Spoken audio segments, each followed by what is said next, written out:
the underestimated species. The crystalline halls of the Galactic Council echoed with the clicking of mandibles, the hissing of respiratory systems, and the melodic tones of 1,000 different species. Ambassador Chen Wei stood at the center of the circular chamber, her simple gray suit a stark contrast to the elaborate ceremonial garments, bioluminescent displays, and gravitational field decorations worn by representatives of the elder races. Humans, announced High Counselor Thexanar, his 4 eyes blinking in sequence, have requested membership in the galactic community. We shall now hear testimonies regarding their application. Chen maintained her composure, though she felt the weight of 200 alien gazes upon her. Earth had made first contact only 3 years ago, and humanity's application for membership had been met with skepticism from the beginning. The Crevathi delegate rose first, his scaled form towering 9 feet tall. The humans possess no natural armor, no claws, no venom. Their homeworld's gravity is barely above negligible. They have no psionic abilities, no bioelectric capabilities, no capacity for photosynthesis or radiation absorption. By what merit do they claim a seat among the tested species of the galaxy? Murmurs of agreement rippled through the chamber. Chen had heard these arguments before, but she let the Crevathi continue. Furthermore, he hissed, they have been spacefaring for less than 3 centuries. Most civilizations require 5,000 years to achieve stable interstellar capability. The humans rushed into the void with primitive chemical rockets and barely functional fusion drives. They are reckless, unproven, and unsuited for the rigors of galactic civilization. The Venlari representative, a being of pure energy contained within a magnetic field, shimmered in what Chen had learned to interpret as disdain. Their military forces are laughable. Kinetic weapons? Explosive chemical propellants? We have records showing they still engage in conflicts using metal projectiles. They have no plasma weapons, no graviton disruptors, no quantum entanglement targeting systems. A single Venlari frigate could reduce their most powerful warship to molten slag in seconds. Chen felt her jaw tighten, but she maintained her diplomatic smile. Earth's military advisors had warned her this would come up. Humanity's weapons technology was indeed centuries behind the galactic standard. If I may address the Council, Chen said, her voice calm and clear. High Counselor Thexanar gestured with one of his 6 appendages. The human may speak, though we have already heard extensive briefings on their species' capabilities, or lack thereof. Thank you, High Counselor, Chen replied. It's true that humans lack many of the biological advantages possessed by other species. We have no natural weapons, no enhanced sensory organs, no inherent resistance to radiation or vacuum. What we do have is adaptability, ingenuity, and something you might find difficult to quantify: determination. The Draknori ambassador, a reptilian being with iridescent scales, released a sound that Chen's translator rendered as derisive laughter. Determination? Soft concepts mean nothing in the harsh reality of space. When the Zerath plague swept through the Andromeda sector, it was biological resilience that saved billions. When the Void incursion breached our dimension, it was psionic might that sealed the rifts. What will your determination accomplish when faced with existential threats? We don't know yet, Chen admitted. We've only been part of the galactic community for 3 years. But I would remind the Council that humans survived an ice age with nothing but animal skins and sharpened rocks. We crossed oceans in wooden vessels before we understood basic navigation. We reached our moon using computers less powerful than the translation device in my hand. We don't evolve to meet challenges, we innovate. Innovation, the Crevathi delegate sneered. You speak of innovation while using weapons technology we abandoned 15,000 years ago. Your greatest warship couldn't survive 5 minutes against a Crevathi patrol craft. The council chamber filled with sounds of agreement. Chen noticed several delegates had already begun reviewing other documents on their personal displays, dismissing her presentation as irrelevant. I understand the council's skepticism, Chen continued. We're not asking for immediate full membership. We request provisional status, a trial period during which we can prove our worth to the galactic community. High Counselor Thexanar consulted with his fellow council members through a rapid series of chirps and clicks. Finally he addressed Chen again. The council finds merit in this proposal. You will be granted provisional status for a period of 5 galactic standard years.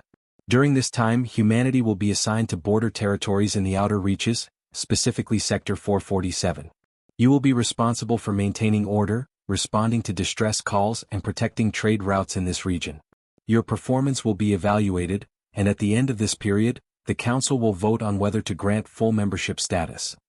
Chin bowed respectfully, though inwardly she felt a chill. Sector 447 was infamous. The other species called it the Proving Ground, a region so dangerous and unprofitable that it was typically assigned to species the Council expected to fail.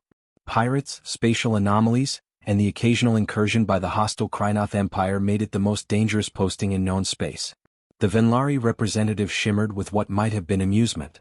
The humans accept responsibility for Sector 447? How delightful. I look forward to reviewing your casualty reports. We accept, Chin said firmly. Humanity will prove itself worthy of membership in the galactic community.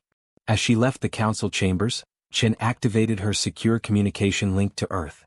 Admiral Martinez appeared on her display, his weathered face showing concern. They gave us Sector 447, Chin reported. Martinez's expression darkened. The graveyard. They're setting us up to fail. That's the assessment, Chin agreed. They think we'll request withdrawal within 6 months. The Krevithi delegate made it clear they expect significant casualties. Then we'll prove them wrong, Martinez said grimly. I'm deploying the 3rd Fleet immediately. We have 6 Earth months to establish a meaningful presence before the Council's first evaluation. Admiral, our weapons technology is primitive by their standards, yes, Martinez interrupted. But we've been fighting and dying in space using primitive weapons since before most of these species achieved fusion power. Let them underestimate us. It won't be the first time humanity has been written off as weak. Chin ended the transmission and looked out at the alien cityscape of Zentari Prime. Towers of living crystal stretched toward a purple sky, where 3 moons hung in perfect triangular formation. It was beautiful, advanced, and utterly unlike Earth. She thought about the Council's dismissive attitude, their certainty that humanity would fail. The Venlari's comment about casualty reports echoed in her mind. What the galactic races didn't understand, what they couldn't understand without experiencing it themselves, was that humanity had spent its entire existence being underestimated. On Earth, humans had been prey species for millions of years, without fangs or claws or natural armor. They had survived ice ages, plagues, and countless wars. They had climbed from caves to create civilizations that spanned continents. And now they would prove themselves among the stars. Chin smiled slightly, remembering a quote from human history, "It's not the size of the dog in the fight, it's the size of the fight in the dog." The Galactic Council was about to learn that lesson the hard way. Sector 447 awaited, and with it humanity's chance to show the galaxy what a species of soft, weak, primitive beings could accomplish when underestimated. The casualty lists would indeed prove them wrong, just not in the way the Council expected. First blood in the proving ground. Captain Sarah Torres stood on the bridge of the USS Indomitable, watching the spatial coordinates update as her fleet dropped out of FTL. Hemera Station materialized before them, a dilapidated trading post that represented humanity's first official posting in Sector 447. Status report, Torres commanded. Lieutenant Chin, no relation to the ambassador, pulled up tactical displays. Station shows minimal power signatures. Life support is functioning at 40% capacity. We're detecting approximately 200 life signs aboard mixed species. No weapons signatures active. They're not expecting trouble, noted Commander Blake from his position at weapons control. Or they've given up expecting help. Torres understood the implication. Sector 447 had been administered by the Rylothian Compact for the past 30 years, and by all accounts, they'd done the bare minimum. Pirates operated with impunity, trading convoys traveled at their own risk, and distress calls often went unanswered for days or weeks. "Hail the station," Torres ordered. The view screen flickered, revealing a Velcari station administrator, a being resembling an upright mantis with crystalline eyes. Its translator rendered its clicks and whistles into standard galactic common.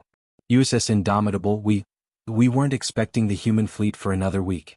Welcome to Hemera Station, though I'm afraid you'll find it less than impressive." "Administrator Kthex, I presume?" Torres replied. "We made better time than anticipated. Request permission to dock and establish formal operations." Kthex's mandibles clicked nervously. "Permission granted, though I should warn you, the Rylothians left 3 days ago. They didn't even inform us they were leaving. Just packed up and departed. Since then we've had 17 pirate attacks on outgoing convoys and 2 attempted boardings of the station itself." 17 attacks in 3 days? Commander Blake muttered. "No wonder the Council gave us this sector. It's a war zone." Torres kept her expression neutral. "Administrator, we're here now. That situation is about to change. Lieutenant Chin, deploy patrol groups Alpha through Delta. I want coverage of all major trade routes within 6 hours. Commander Blake, work with station security to upgrade their defensive systems. Captain, Kthex interrupted, I don't wish to be disrespectful, but the Rylothians had 12 heavy cruisers and 4 dreadnoughts assigned to this sector, and they couldn't maintain order. Your fleet consists of, forgive me, but your ships appear quite small. How do you intend to succeed where they failed? Torres smiled slightly. Administrator, you're about to learn something about humans. We don't need to be bigger or more powerful than our enemies. We just need to be more determined and more creative. The next 6 hours passed in a blur of activity. The Third Fleet dispersed throughout the sector, establishing patrol routes and sensor networks. Torres had brought 24 destroyers, 8 cruisers, and 2 carriers, a force that would be laughable by Galactic Council standards, but one that represented Earth's most advanced military technology. The pirates struck on the 7th hour. Captain, we've got multiple contacts dropping out of FTL. Lieutenant Chin called out. 15 ships, various configurations. They're targeting Convoy Theta 7 en route to the Keslo mining colonies. Composition of the pirate force? Torres asked calmly. 8 light raiders, 4 heavy frigates, 2 assault carriers and 1 command ship. They're broadcasting demands for the convoy to surrender cargo and passengers. Commander Blake pulled up the tactical display. Captain, those assault carriers alone outgun our entire escort group. Each raider has plasma cannons that could punch through our armor like paper. By Council standards, we're outmatched 3-1. By Council standards, Torres agreed. But pirates aren't Council military. They rely on intimidation and overwhelming force against unarmed targets. They're not expecting real resistance. Lieutenant, signal the escort group, execute protocol resolve. The convoy's escorts, 3 human destroyers, suddenly changed their formation. Instead of falling back defensively, they accelerated directly toward the pirate fleet. On Hemera Station, Administrator Kthex watched in horror. What are they doing? That's suicide. Torres had ordered the main tactical feed broadcast to the station's command center. Watch and learn, Administrator.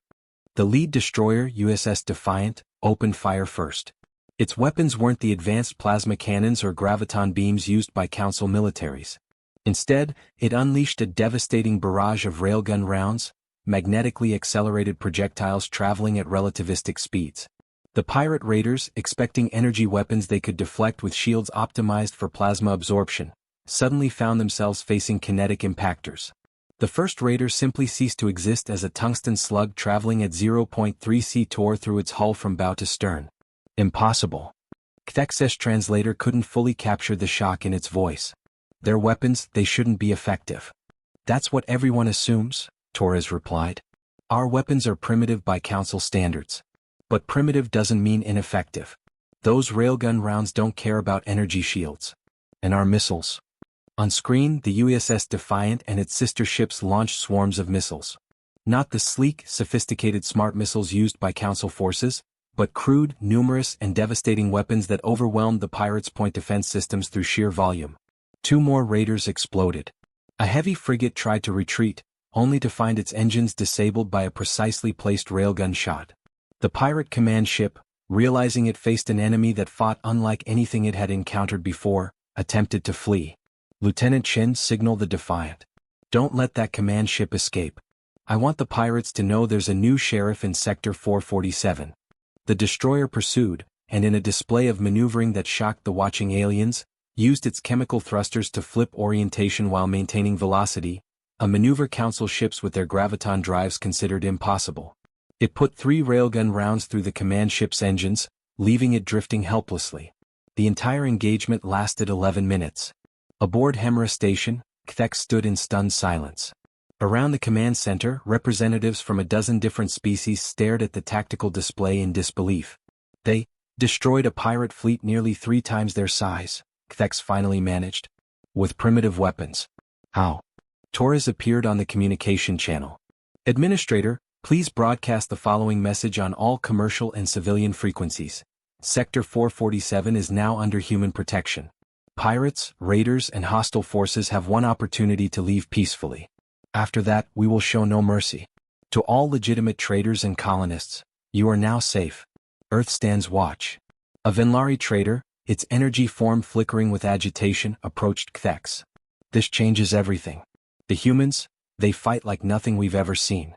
They should have been destroyed, but they won. How is this possible? Kthex's crystalline eyes reflected the tactical display, where human ships were already deploying rescue teams to aid the convoy. I think, the administrator said slowly, the Galactic Council made a serious miscalculation. They sent the humans here expecting them to fail, to generate casualty reports that would justify denying them membership. Instead, they've unleashed something the galaxy hasn't seen before. And what's that? The Venlari trader asked. A species that doesn't win through superior technology or biological advantages, Kthex replied. They win through sheer refusal to accept defeat. The Council called them primitive, weak, and unsuited for space. But I'm looking at the wreckage of 15 pirate ships that made the same mistake. Over the next 72 hours, word spread through Sector 447's underworld. The humans had arrived, and they fought with a ferocity that belied their physical appearance. Pirates who had operated freely for decades suddenly found themselves hunted by an enemy that used weapons they didn't understand, tactics they couldn't predict, and displayed a determination that bordered on terrifying. The casualty lists were indeed mounting, just not human casualties. Captain Torres reviewed the reports in her ready room. 17 pirate ships destroyed, 4 captured, 0 human fatalities. She knew this was just the beginning, but it sent a clear message. Humanity had arrived in Sector 447, and the proving ground was about to become a grave, for anyone foolish enough to underestimate them. The Krynoth miscalculation. Admiral James Martinez studied the holographic display in the USS Enterprise's war room, his weathered face illuminated by the blue glow of tactical projections. 6 weeks had passed since humanity's deployment to Sector 447, and already the sector was transforming. Pirate attacks had dropped by 87%, trade routes hummed with renewed activity, and Hemera Station was undergoing extensive repairs funded by grateful merchants. But Martinez knew the real test was coming. Admiral, we're receiving a priority transmission from Galactic Council Monitoring Station Delta 9, Commander Williams announced. It's flagged urgent. The hologram shifted, revealing a Zentari observer whose carapace bore the silver insignia of Council intelligence. Admiral Martinez, I am Observer Velkoth. I'm required to inform you that long-range sensors have detected a Krynoth Imperial battle group crossing into Sector 447.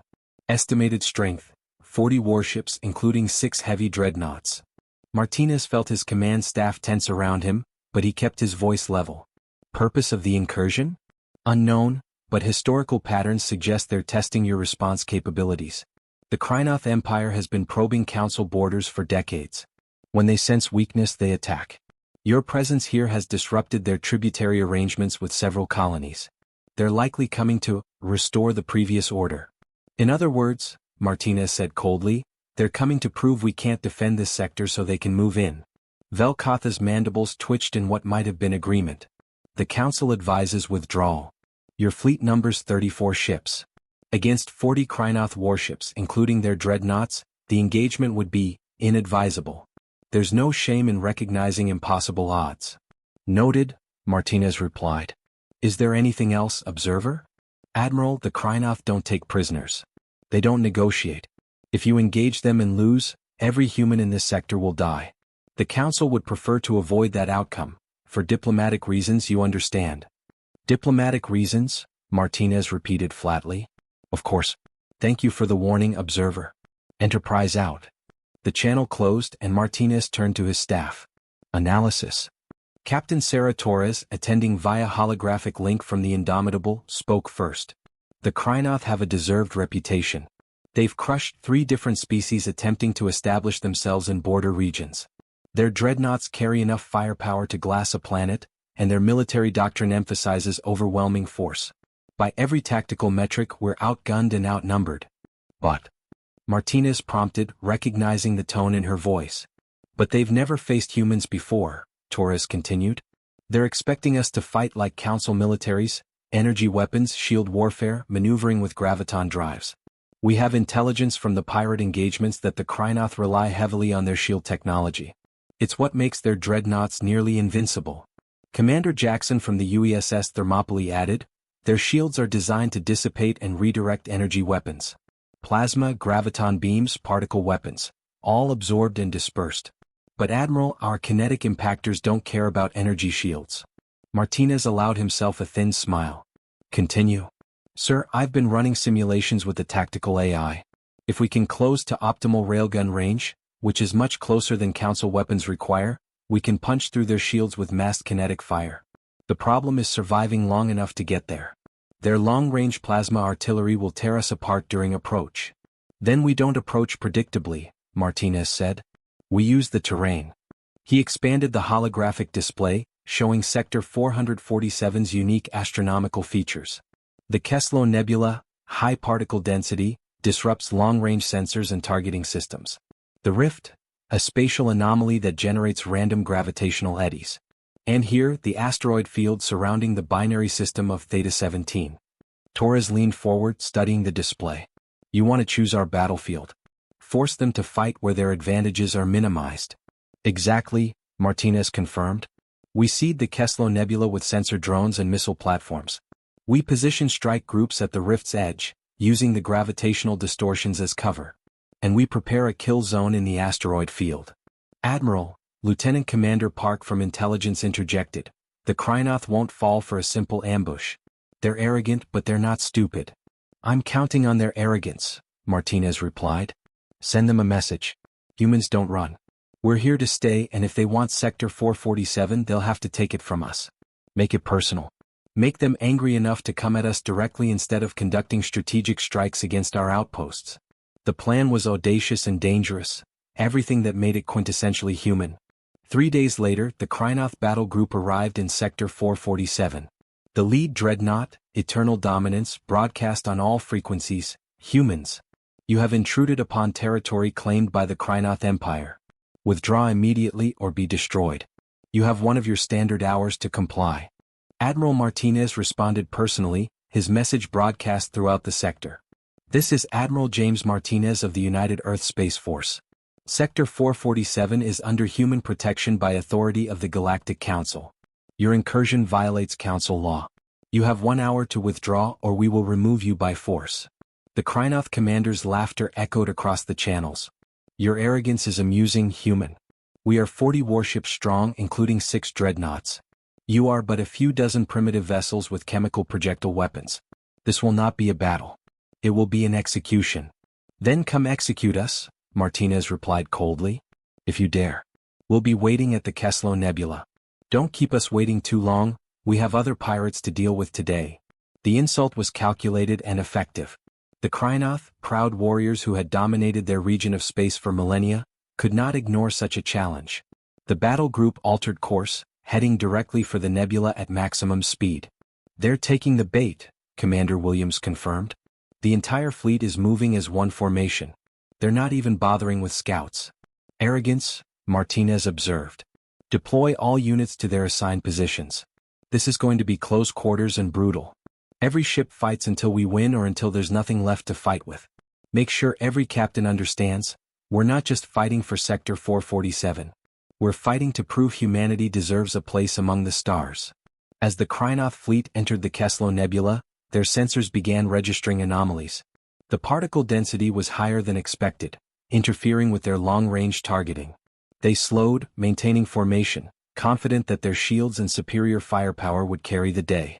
The first human missile barrage came from the nebula itself, hundreds of primitive, explosive projectiles that had been seeded throughout the gas clouds. The Krynoth point defense systems engaged, destroying 90% of the incoming weapons. But the missiles weren't meant to destroy ships, they were meant to create chaos. Explosions rippled through the nebula, superheating gas pockets and creating temporary clear zones and dense clouds. The Krynoth formation broke apart, each ship maneuvering to maintain sensor contact with their fleet mates. That's when the human destroyers struck. USS Defiant emerged from a particle cloud at point-blank range, less than 5 kilometers from a Krynoth heavy cruiser. At that distance, the cruiser's plasma batteries couldn't depress enough to target the smaller ship. The Defiant's railguns could. Tungsten rounds, accelerated to a significant fraction of light speed, punched through the Krynoth ship's shields as if they weren't there. The kinetic energy transfer was devastating, tearing through armor and structure with brutal efficiency. The cruiser's reactor went critical, and the explosion created another clear zone in the nebula. All across the nebula, human ships emerged from hiding, targeted vulnerable Krynoth vessels at close range, fired devastating salvos, and disappeared back into the particle clouds before return fire could be coordinated. The Krynoth fleet, designed for long-range energy weapon exchanges, found itself fighting a knife fight in a dark room against an enemy that seemed to materialize from nowhere, strike with impossible precision, and vanish before retaliation was possible. "This is Dreadnought Eternal Dominance to all units." The Krynoth commander's transmission was ragged with fury and disbelief. "Reform formation. Exit the nebula. These humans fight like."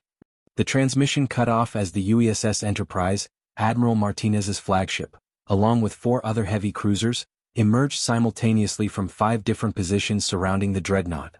20 railguns fired in perfect synchronization. The Eternal Dominance's shields, powerful enough to withstand sustained plasma bombardment from an entire fleet, simply couldn't distribute the kinetic energy of 20 relativistic impacts. The shields collapsed and the follow-up barrage tore into the dreadnought's hull. The massive ship didn't explode, it simply came apart, structural integrity compromised beyond recovery. The remaining Krynoth ships broke and ran. 23 Krynoth warships, including 4 dreadnoughts, lay destroyed or disabled in the Keslo Nebula.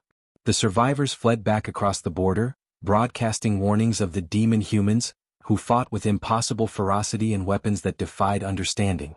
Human casualties: 17 wounded, 2 ships heavily damaged but reparable.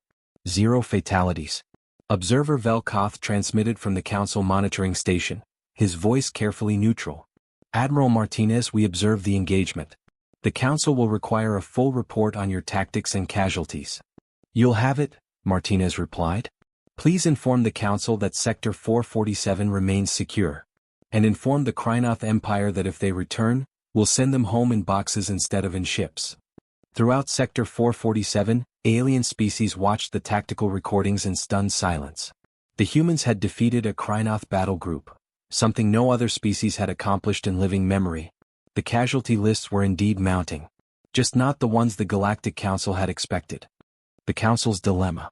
High Counselor Thexanar reviewed the reports for the 3rd time, his 4 eyes blinking in a sequence that indicated deep distress.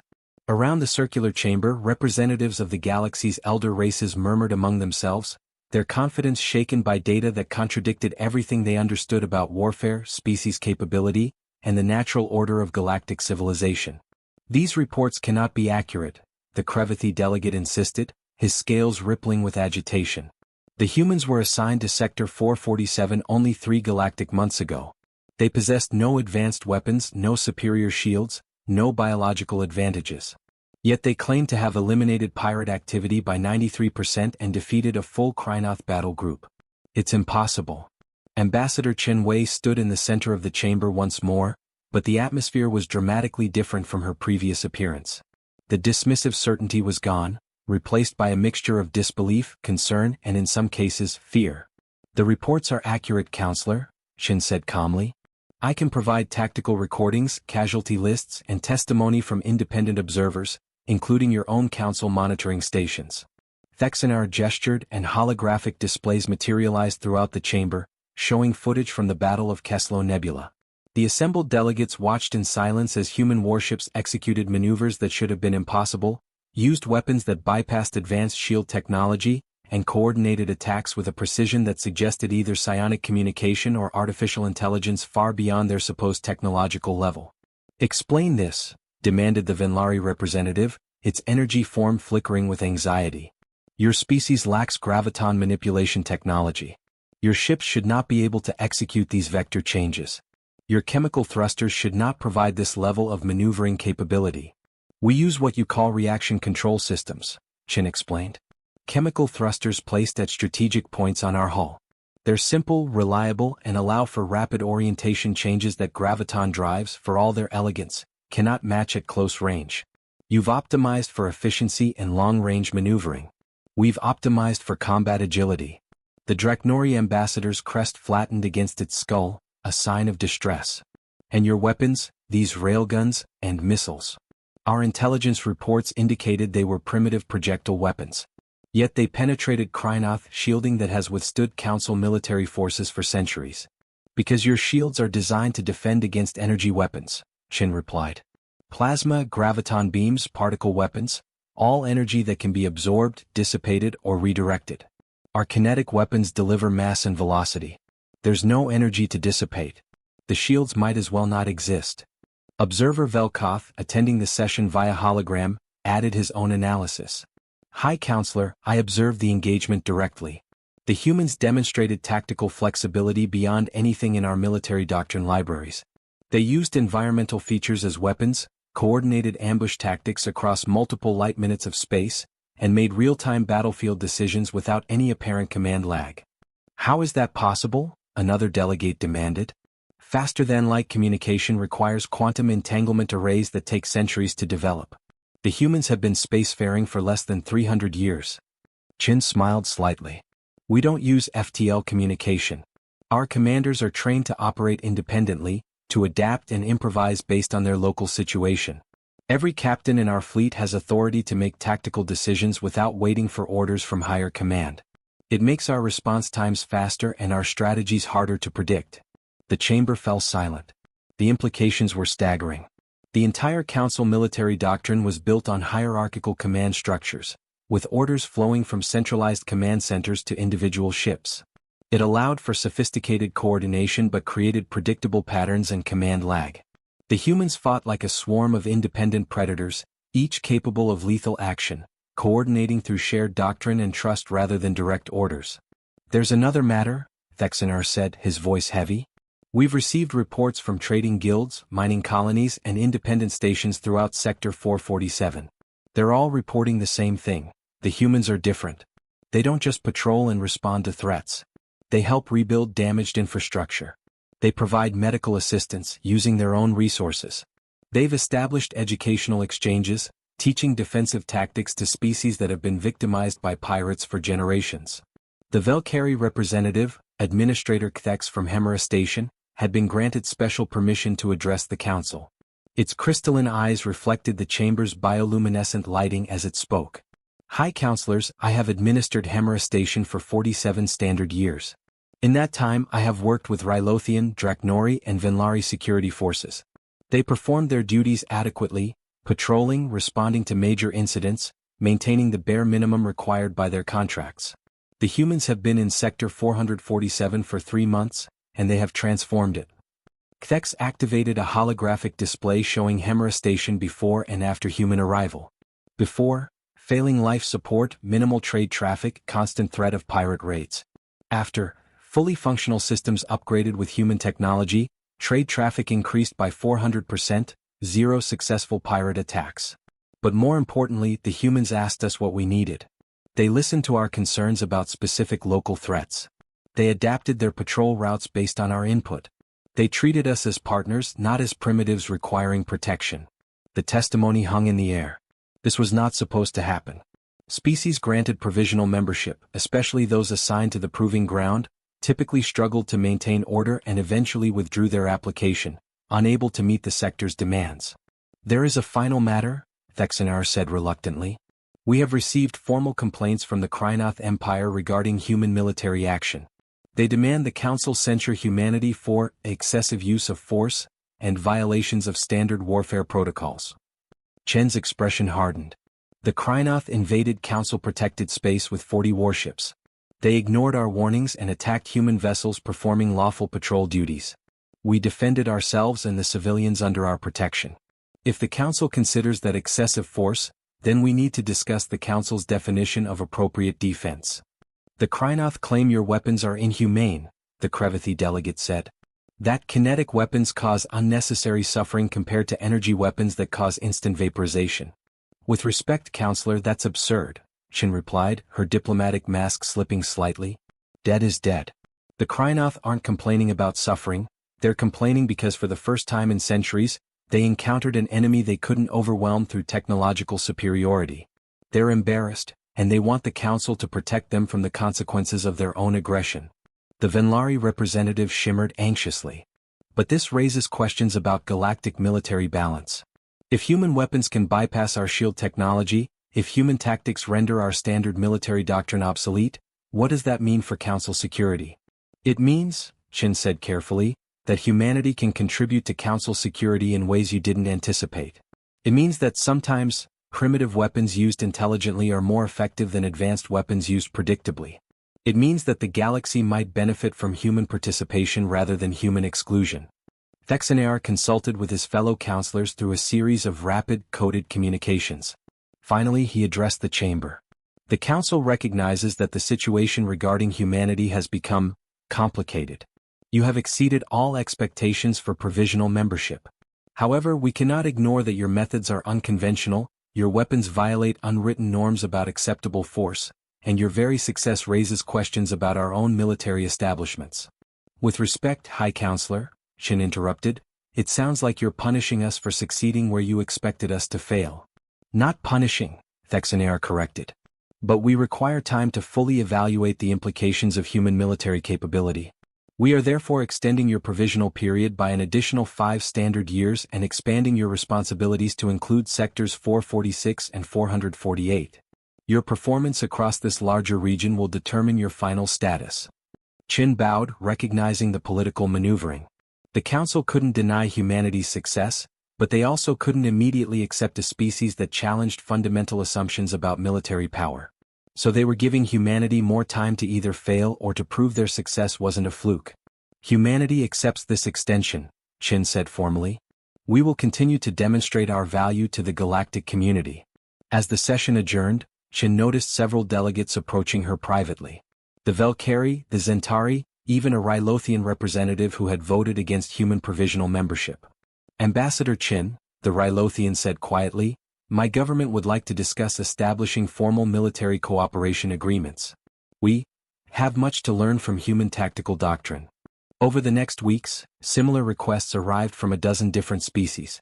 The Council might be uncertain about humanity's place in galactic civilization, but individual species recognized an opportunity when they saw one. The humans had been sent to fail in the proving ground. Instead, they had proven that effectiveness matters more than advancement, that determination trumps raw power, and that being underestimated is sometimes the greatest advantage of all. The casualty lists had indeed proven the Council wrong. Now the galaxy was starting to understand what that meant. Humanity's place among the stars. Admiral Chen Wei, she'd received a promotion along with her military commission after retiring from diplomatic service, stood on the observation deck of the newly constructed Hemera Prime Station, looking out at a sector transformed beyond recognition. Where once there had been a struggling, barely functional outpost, now stood a thriving hub of interstellar commerce, protected by a joint defense fleet that combined human tactical doctrine with alien technology in ways no one had imagined 5 years ago. Admiral, the Council delegation has arrived, Commander Torres reported. High Counselor Thexanar is requesting permission to come aboard. Granted, Chin replied. It's time to find out if 10 years of proving ourselves was enough. The Council's official evaluation team materialized in the conference room, not just Thexanar, but representatives from all the major galactic powers. Their expressions varied from curious to grudgingly respectful, but gone was the dismissive certainty from that first meeting a decade ago. Admiral Chin, Thexanar began, his 4 eyes focusing on her with what she'd learned to interpret as a mixture of respect and resignation. We have completed our comprehensive evaluation of humanity's performance during your extended provisional membership. The results are unprecedented. Holographic displays filled the room, showing statistical data, combat records, civilian testimonials, and economic analyses. Chin recognized many of the engagements: the second Krynoth incursion, the Varelia Pirate Syndicate elimination, the rescue of the Centauri refugee fleet from spatial anomalies, the defense of the Tralori colonies against the Void incursion. In 10 standard years, Thexanar continued, humanity has transformed 3 sectors from the most dangerous regions of Council space into some of the most secure. Pirate activity has been reduced by 98%. Trade volume has increased by 600%. Civilian casualties from hostile action have dropped to near zero. And perhaps most remarkably, 17 species have requested formal military cooperation agreements with Earth. The Krevithi delegate, the same one who had dismissed humanity so completely 10 years ago, rose to speak. I must acknowledge that I was wrong about your species. I believed your physical weakness and primitive technology made you unsuited for galactic civilization. I failed to understand that warfare is not merely about who has the most powerful weapons, but about who uses available resources most effectively. Chin inclined her head respectfully but said nothing. She'd learned that sometimes the best response to an admission of error was to accept it graciously. The Venlari representative, its energy form now displaying colors Chen had learned indicated respect, added, "The humans have introduced tactical innovations that have revolutionized our understanding of space combat. The concept of distributed command, the integration of kinetic and energy weapons, the use of environmental features as force multipliers, these concepts are now being studied at every military academy in Council space." "But it's not just military achievement that matters," Thexaner said, calling up new displays. "Humanity has demonstrated something else, something we didn't test for because we didn't think it was important. You have shown genuine care for the species under your protection." The displays showed human medical personnel treating alien wounded after pirate attacks, human engineers working alongside Valkyrie technicians to repair damaged stations, human teachers conducting defensive tactics workshops for civilian species who had never before been given the tools to protect themselves. Administrator Kthex appeared via hologram, now bearing the insignia of Sector Governor. "High Counselors, if I may speak?" "Please," Thexanera gestured. "I have worked with 6 different species military and administrative forces over my 80-year career," Kthex said. "The humans are different.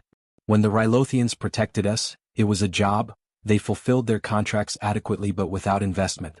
When the humans arrived they asked us what we needed. They listened. They adapted.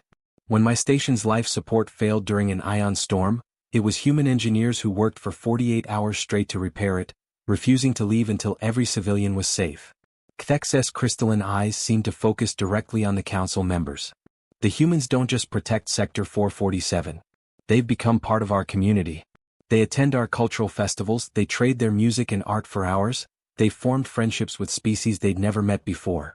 They don't see us as primitives requiring protection, they see us as partners. That's why 17 species want formal agreements with Earth. Not just because humans win battles but because humans care about who they're fighting for." The chamber fell silent. Chen felt a surge of pride, recognizing that Kthex had identified the core truth about humanity's success. Earth hadn't sent its forces to Sector 447 just to prove tactical superiority.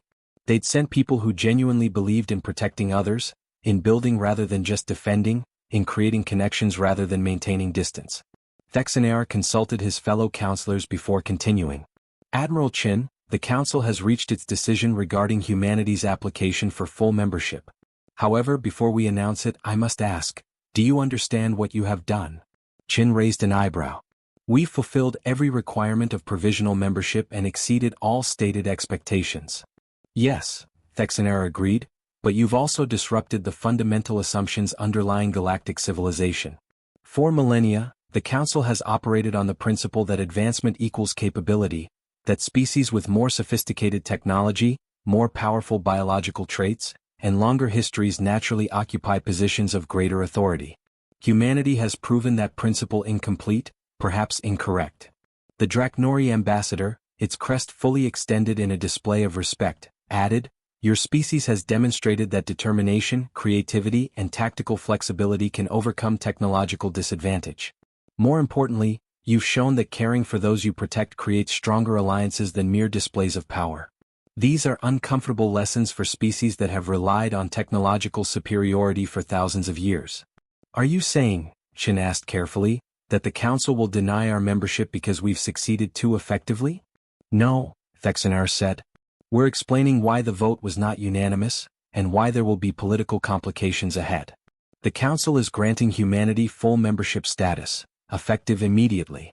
You will be assigned a permanent seat on the Security Council, and Earth will be recognized as a Tier 1 civilization with all associated rights and responsibilities." Chen felt a weight lift from her shoulders that she'd been carrying for 10 years. Around the conference table, her human staff fought to maintain professional composure. "However," Thexaner continued, "this creates challenges. The military-industrial complexes of several member species have seen their weapons sales decline by 40% because their customers are demanding human-style kinetic weapons and tactical training. The Krynoth Empire has filed 16 formal complaints, all of which we've dismissed, but they're threatening to withdraw from several treaty obligations. And 3 member species have requested that the Council require humans to share their tactical doctrine freely with all members." "That last one is interesting," Chen replied. "We've offered to share our tactical doctrine with every species that asked, and 17 have formal cooperation agreements with us already. The three making demands of the council are the same three that voted against our membership 10 years ago. They don't want to partner with us. They want the council to force us to give them our innovations without having to acknowledge human equality. An accurate assessment, Thexanear admitted. The galaxy is changing, Admiral. Humanity's inclusion will accelerate that change. Some species will welcome it, others will resist. But the council has decided that excluding you would be both unjust and strategically foolish. Over the next hours, the formal ceremonies proceeded. Qin signed treaties on behalf of Earth, accepted the ceremonial key to the council chambers, and participated in rituals that dated back thousands of years. But what struck her most was the change in attitude from individual delegates. The Crevathi who had mocked human weakness now requested joint training exercises. The Venlari who had predicted devastating human casualties now asked for officers to attend human military academies. Even Species Qin had never met approached her with requests for cooperation, trade agreements and cultural exchanges. That evening, Qin returned to the observation deck, watching ships from a dozen species moving through Hemera Prime's traffic patterns. Human frigates flew in formation with Velkari cruisers. Draknori trading vessels shared docking facilities with Earth merchant ships. Centauri observers studied human tactical displays alongside their own advanced systems. Commander Torres joined her, carrying 2 glasses of Earth whiskey. Congratulations, Admiral. We did it. We proved humanity deserves a place among the stars. Qin accepted the glass but shook her head. We proved something more important than that. We proved that advancement isn't just about technology or biology. It's about how you use what you have, how you treat others, and whether you care about more than just your own survival. The Council still doesn't fully understand us, Torres observed. Half of them think we're reckless. The other half thinks we're dangerous. They're not entirely wrong, Qin admitted. We are reckless compared to species that have had millennia to develop careful, conservative approaches. And we are dangerous, to pirates, to empires that prey on the weak, to anyone who thinks might makes right. But that's exactly why the galaxy needs us. She raised her glass. To humanity, the species everyone dismissed, the weapons everyone called primitive, and the tactics everyone said wouldn't work. We proved them all wrong. Torres clinked her glass against Chen's. To the casualty list that shocked the galaxy. They drank, watching Earth's first interstellar generation build relationships, forge alliances, and create a future that the Galactic Council's founders could never have imagined. Humanity had earned its place among the stars not by becoming more like the elder races, but by remaining exactly what they'd always been.